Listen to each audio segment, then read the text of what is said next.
moi, je comprends totalement la volonté des peuples africains de retrouver leur liberté monétaire qui est indissociable de la construction de leur avenir. Depuis le début des grondements en Afrique, la France tient souvent des réunions sur l'avenir de l'ex-puissance coloniale sur le continent noir. Dernièrement, lors d'une session, un député va souligner la nécessité pour un pays de disposer de sa propre monnaie pour envisager un possible développement. Que les jeux étaient déjà faits, la France devra laisser de la laisse si elle ne veut pas perdre ses derniers avantages en Afrique au profit de la Chine, de la Russie et des États-Unis. Pas de souveraineté nationale sans souveraineté monétaire.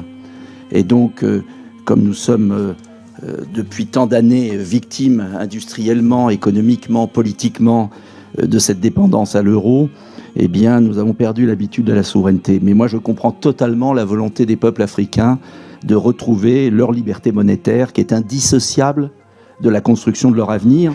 Et je crois que ce serait un contresens total que la France s'arc-boute sur cette zone de franc CFA. D'ailleurs, elle a perdu une partie de son pouvoir, elle en devient le bouc émissaire et nous sommes en train de nous fâcher avec toute l'Afrique à cause de cela.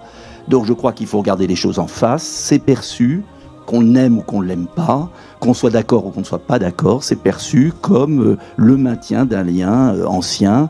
Et je crois qu'il faut avoir le courage de le remettre en cause de manière intelligente et que la France doit être là pour le faire, car si on ne le fait pas nous, ce sont les Chinois ou les Russes ou les Américains qui le feront. Donc arrêtons, nous aussi, de mettre de la passion dedans.